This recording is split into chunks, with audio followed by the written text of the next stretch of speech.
Okay, so this is the review question we talked about last week about coefficient of variation.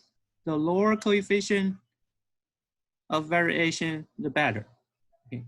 If you choose 2 or more stock in the portfolio, so we need to figure out what kind of risk in your portfolio. Okay, basically, the risk associated with your investment, we can classify it into firm-specific risk. Okay, firm-specific risk and market-related risk. So what is a firm-specific risk? Firm-specific risk is the risk due to factors within the firm. Okay, that means this risk is only associated with that company. The market-related risk is the risk due to overall market condition. So that type of risk is related to all the stocks in the market. Okay, any stock will face the same type of risk. For example, you see Federal Reserve, right? The Federal Reserve, and they are going to print money. Okay, so make an announcement, give you, so every family $1,000. Okay, that's gonna be affect all the stocks because of the money supply. What is a firm-specific risk? Firm-specific risk is only specific to a particular firm. For example, like oil price going down is going to significantly affect ExxonMobil. Okay, ExxonMobil will be affected by the oil price drop. It might not affect Apple, you know, or some other IT firms. So that's what I mean. Okay, so figure out the different type of risk. So now we can do portfolio diversification. So portfolio diversification is that if investors hold stocks in many companies, the firm-specific risk will be canceled out. Okay, it's not completely canceled out. Is the firm-specific risk can be reduced to the minimum.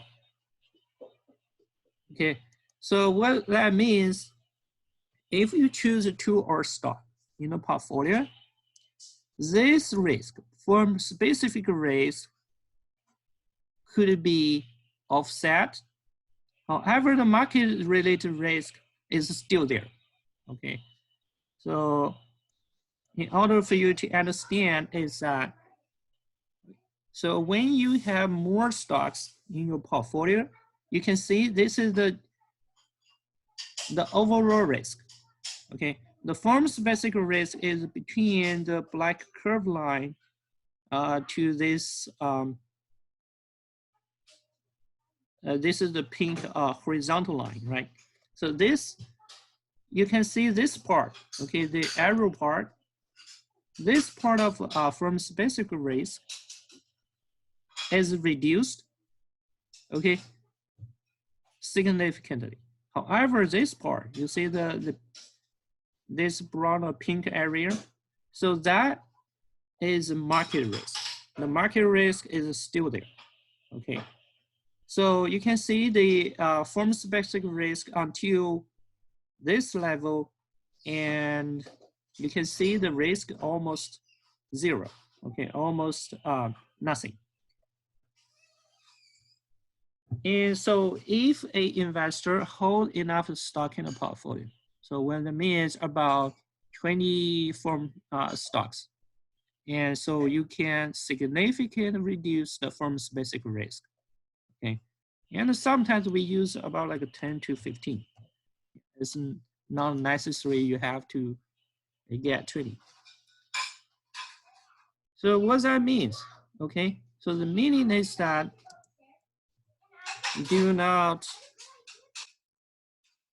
put all your eggs in one basket, okay? Do not put all your eggs in one basket. So if you have the opportunity to invest two or more stocks, okay? So try to do portfolio diversification. Do not put all your eggs in one basket.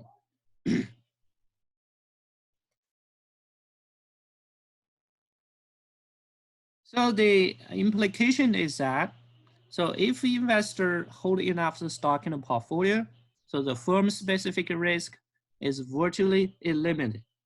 Okay, eliminate. Okay, so far, any questions? I want to check any questions. Okay, so right now, because of the crisis that is going on, hospitality stocks are like very bad. So will that be market-related risk? Yes, that's right. So it's a market-related risk, and it's going to affect all the stocks. You see, all the stocks price drops. Yeah.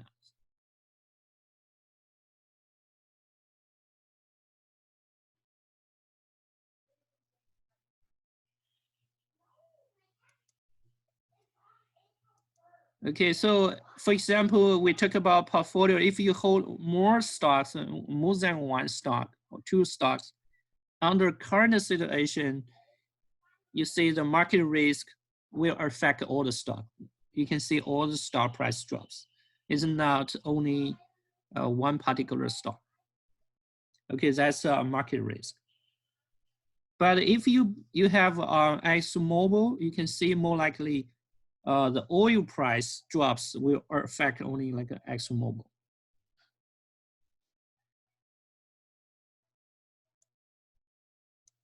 Okay, so we talk about the risk and return, and the market risk, okay, is the risk of the overall market.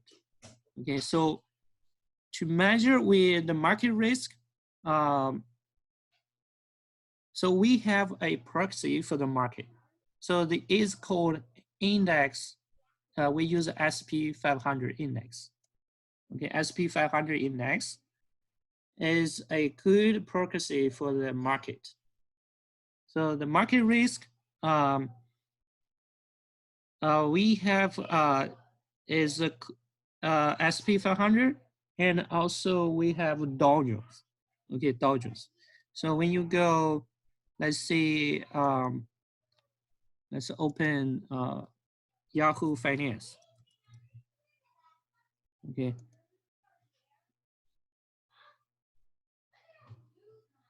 Okay, so Yahoo Finance, and when you log into Yahoo Finance, you can see you have SP 500, and you have Dow Jones, and also you have NASDAQ.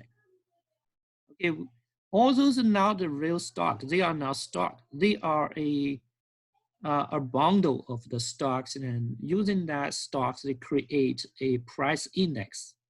So when we talk about what is the market return, and that's what we typically use SP 500, because that is a bundle of all 500 stocks. And then they use different weight and they calculate, and that's an index. You got it? No. Okay. Because you know, we talk about what is the market, the risk. So it's hard to tell. Okay, what is the market risk? Because the market including all the stocks. Okay, you cannot include all the stocks. Around like in the United States, thousands of stocks are listed on the market. So they just choose 500 to represent all other stocks. So that is the index they create. Okay, they create an index SP 500. That means okay, this is to represent the whole stock. Okay, is similar to your statistics class. You draw a sample. Okay, you draw a sample to represent the total population. Okay, good. Any questions? Is that clear, Mickey? Okay, so how do you know the market is good or bad? Typically, in general, we look at the SP 500. So you can see the SP 500. So what is the SP 500 price index goes? So you can see this 1 day, 5 day, or 1 month, right? So you can see how the price goes, right? The general trend of the market. So okay, so we typically use the return of the SP 500 to represent the return of the market. Okay, now we go back to the PowerPoint slides we talked about. Okay, so we wanted to know how the stock performance of your stock, okay, the performance of your stock relative to the market. So we have a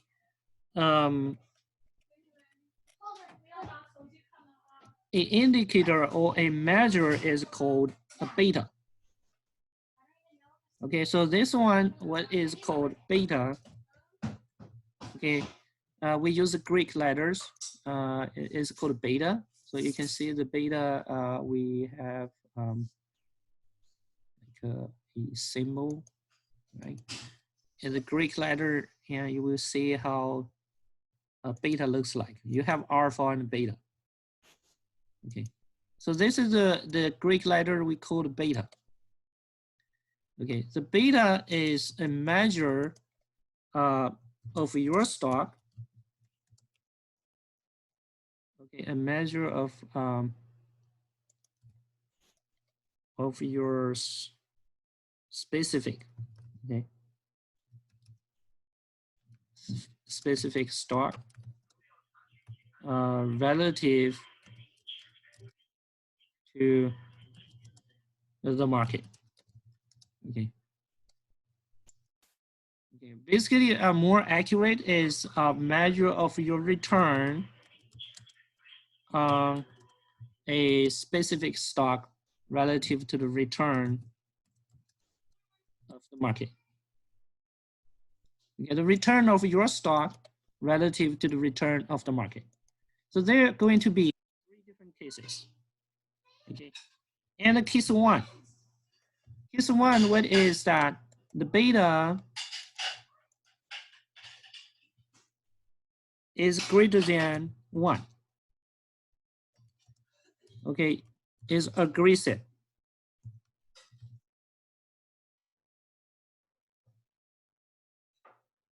You know what that means, aggressive?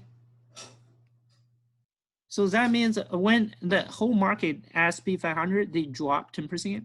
Okay, the general market, they drop 10%, and your stock will drop more than 10%. For example, 12%, 20%. Okay, that's the beta, is greater than 1. Your stock, you are holding a stock which is aggressive stock. Okay, so that's we call this types of stock. And also we have your beta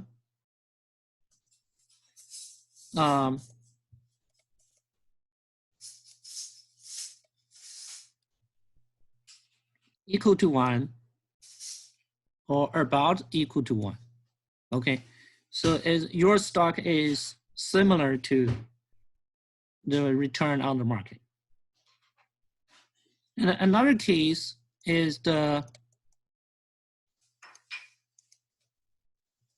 if the beta is less than 1, okay, let's say you holding the beta is more conservative. So you are holding a stock which is more conservative. So basically, these are the 3 different type of risk, 3 different type of beta. Okay, so your stock could be aggressive, or like similar to the market, or is conservative. Okay, how do you know that? So let's say we have S&P 500, right? Okay, this is the market return. Okay, that's the market. S&P 500 represent the return of the market.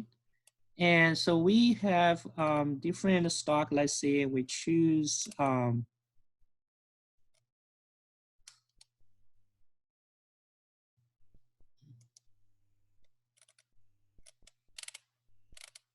let's go back and to choose one.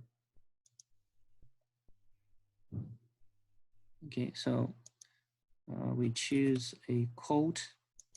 Let's say ExxonMobil, we talk about. Okay, so when you click, when you do the code and you see ExxonMobil, so what is the beta? Is a 5-year monthly beta is 1.12. So ExxonMobil is what kind of a stock? Aggressive. Yeah, it's aggressive, right? It's aggressive. So that means when the stock price increase 10%, the ExxonMobil will increase 11%. Okay, on the other hand, when the market drop 10%, ExxonMobil will drop 11%. So it's more, okay? It's more aggressive. That what it means is a higher return, maybe the higher volatility, right? Okay, so we can see what about Apple. Then we choose, I type in, this is called a ticker. So every stock listed on the market, they have a ticker. Okay, I type in ExxonMobil. I type in Apple. So Apple is 1.29, right? It's aggressive.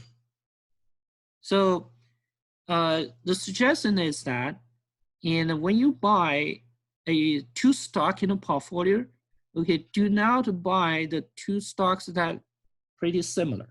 Okay, what that means, you choose some stocks like aggressive and some stocks conservative. Okay, it's not a good idea. So you choose ExxonMobil and also you choose Chevron, right? It's not a good idea to do that.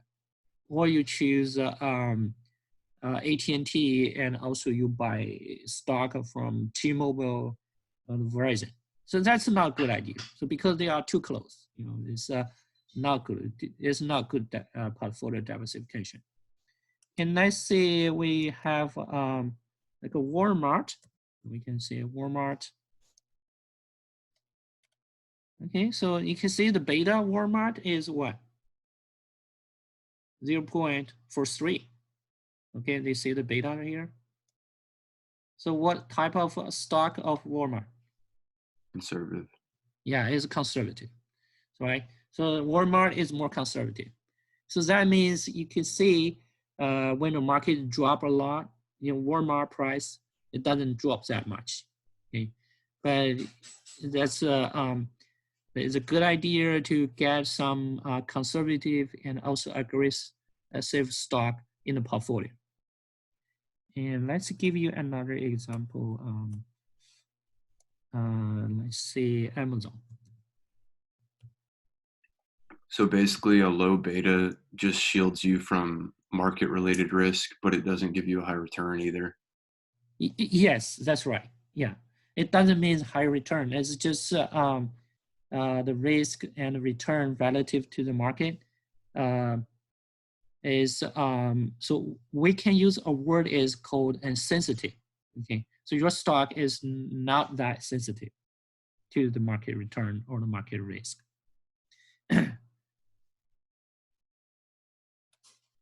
Okay, so good. So this Amazon is also like pretty aggressive, 1.54, even more aggressive than Apple.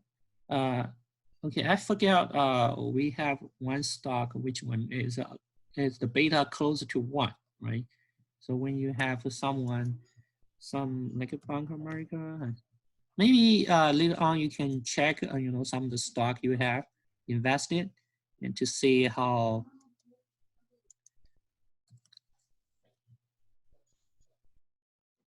Yeah, the Boeing, and this is the Boeing. You see the Boeing is a very aggressive. Recently, the price dropped a lot. And Bank of America.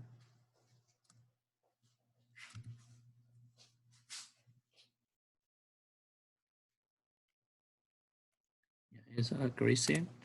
So yeah, so we know that most of the time either aggressive, either conservative, not much stock is similar to the market.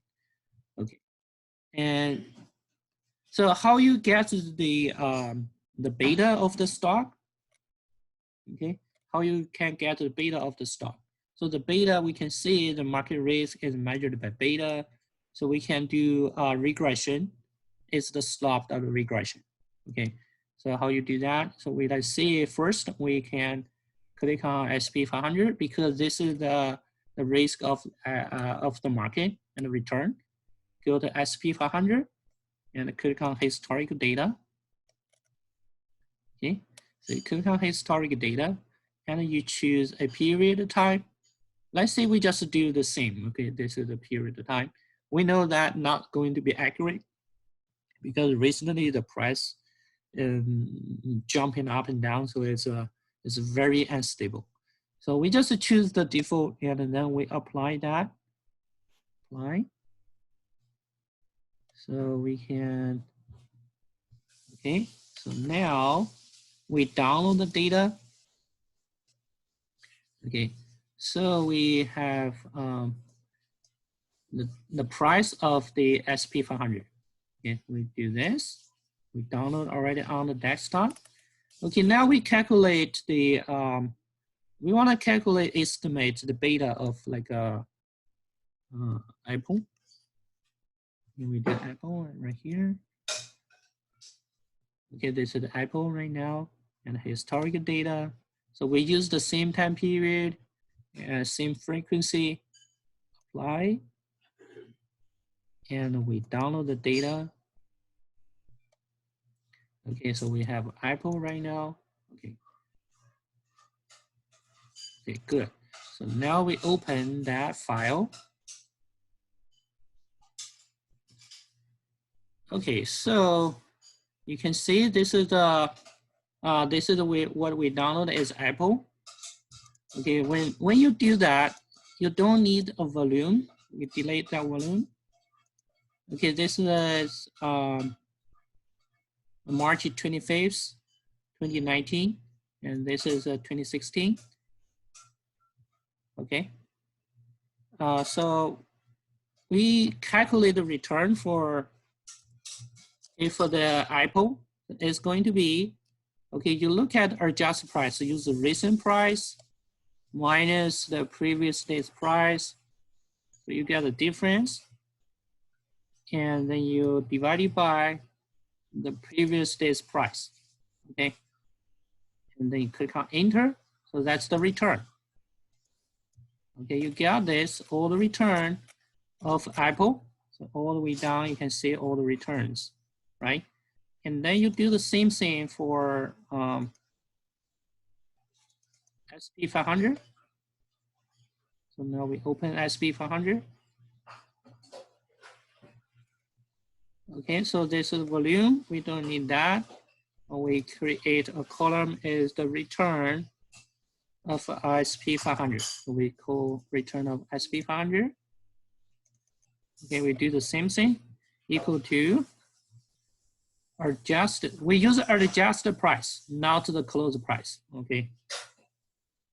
Minus the previous day's price. divided by the price of the previous day's price. So you get a return, right? You double click and then you get a return. So you select all the returns and you copy, okay? You copy to the file we have, Apple, okay? And then you have, okay, now you paste, okay, remember you paste option, you choose a paste value. Okay? It's going to be, this is the return of the market.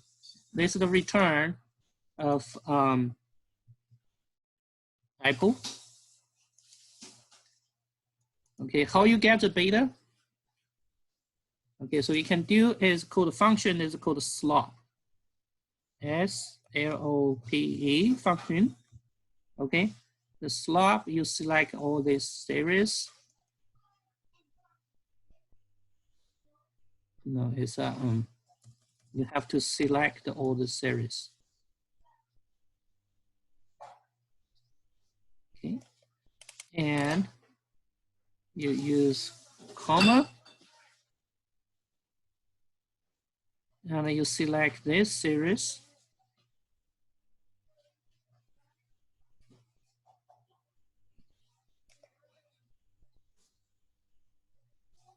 Okay, and then you have this one. Okay, click on enter. Okay, that's the beta. You got it? Okay, good. Right, do you have the beta? So the beta of the Apple relative to the market is 1.16. Or you can do regression. Okay, the regression is, let me see the data. So we need we need to add a regression right here. So you click on File, Option, Add in,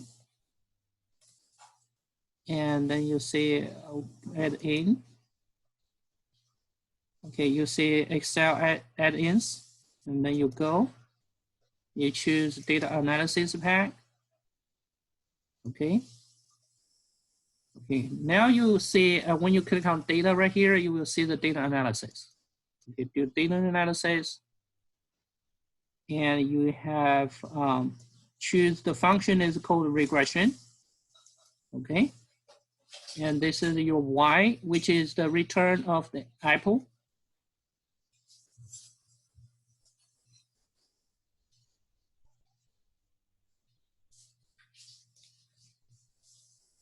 And then you choose your return of the SP 500.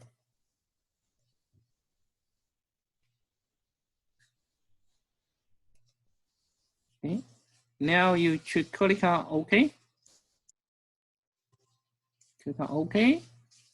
You will see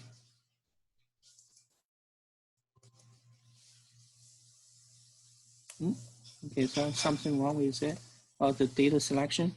So we select, okay, we do that again. Select this.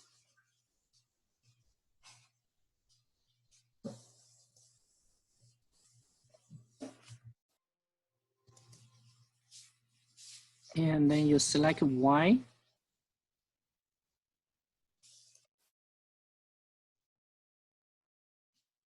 This is the X.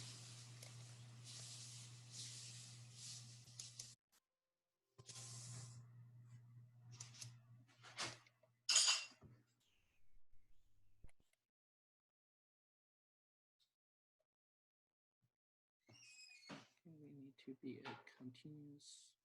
Okay, we select Y.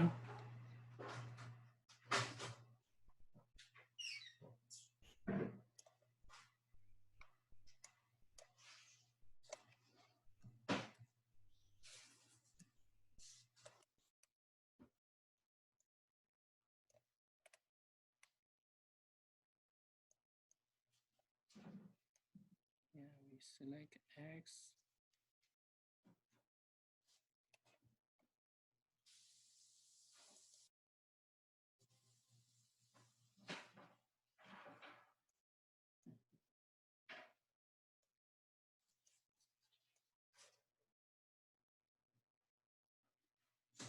And we,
okay, so I think there's something wrong with the data here. So GCH. So you just run the regression here, so you can estimate. So and to try after the class, and so we are running out of time. So after you do the regression, and you will see that's what we got here. So it's going to be like a graph like that. So we have the slot and also the regression. So we can, I will show you the pictures of how it looks like. Okay, upload the scatter plot like the PowerPoint slides, and also the result of the regression. Okay, I will upload that result on Blackboard so you can see once I finish this Excel file. Okay, good. So I think we are running out of time. That's all for today. Please type in your name and to for attendance. Okay, good. And when you click on chat, and just type in your name if you didn't do that. Okay, thanks for watching, and see you next week.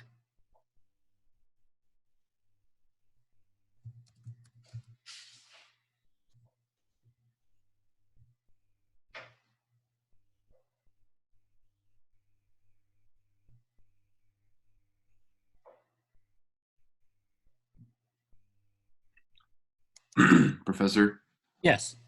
do we have a call on Friday?